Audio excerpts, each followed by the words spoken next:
So you've landed in the UK and thought, why is everyone apologizing? And what is beans on toast? Stick around, this one's for you. Moving to the UK comes with its fair shares of surprises. Today I'm diving into the quirks, culture shocks, and unexpected moments that might leave you scratching your head. Let's jump in.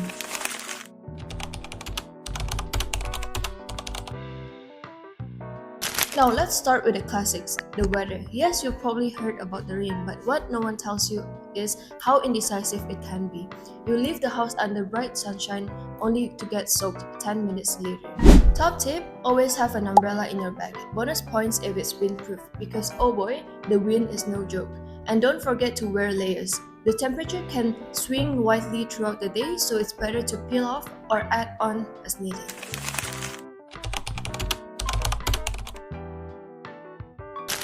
The slang here is wild, and the accents are a whole other level. You hear things like, "You alright?"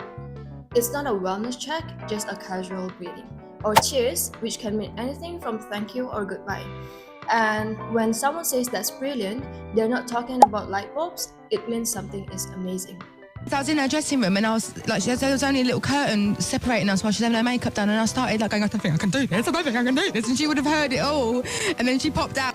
And the accents? Prepare yourself. The UK is full of them, from Cockney to Scottish, and they vary so much from city to city. Everyone assumes that BBC English is the standard, but that's actually rare. You'll probably end up hearing accents that sound like they are from a gangster movie or like you're in a period drama. But don't stress too much. Just take it in stride. It's all still English, even if it sounds like a different language.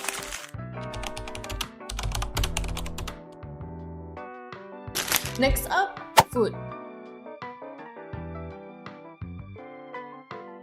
Now, if you're used to spicy curries, nasi lemak or satay, British food might feel a bit plain. I mean, beans on toast, but don't worry, it grows on you. You'll find yourself craving fish and chips or even, yes, beans on toast. Trust me, it's a thing there. And then there's tea time. It's all about a cup of tea with some biscuits. Pair that with your best British accent and you're practically one of them.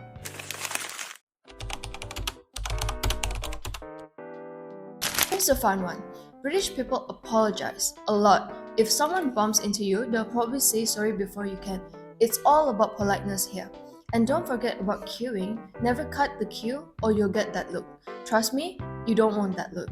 Now, if there's one thing the British take very seriously, it's queuing. And the line is sacred here, whether if it's at a bus stop, in a coffee shop, or even at the loo. Everyone waits their turn without question. It's polite, it's orderly, and if you skip the queue, well, let's just say you'll make a lot of enemies very quickly.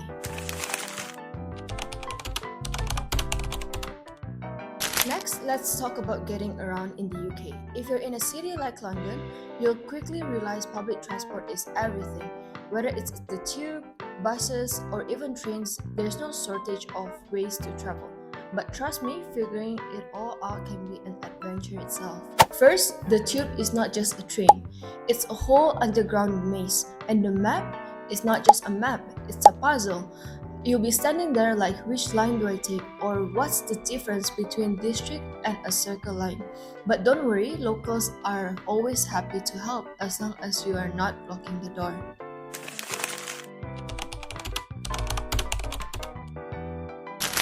In the UK, the pub is a big deal. No, it's not just a bar, it's where friends meet, strangers chat, and the local gossip flows as freely as the beer. Whether it's a pint of ale or a glass of wine, it's all about socializing over a drink. So when someone says, "Fancy a pint?" don't worry, it's an invitation to just hang out, not necessarily get hammered. Alright, let's talk money. Moving to the UK as a student can be eye-opening when it comes to the cost of living. The first thing you'll notice is it can get expensive, especially in cities like London. Rent alone will probably eat up a big chunk of your budget. And if you're living in student accommodation or renting a flat, prices can vary, but you're still going to be looking at anywhere between £500 to £1,000 a month, depending on where you live. And food is another thing. If you're cooking at home, it's not too bad. You can get decent groceries for around 30 to 50 pounds a week, depending on your diet. But if you're eating out a lot, whether it's fast food or a nice sit-down meal, the cost can add up too quickly.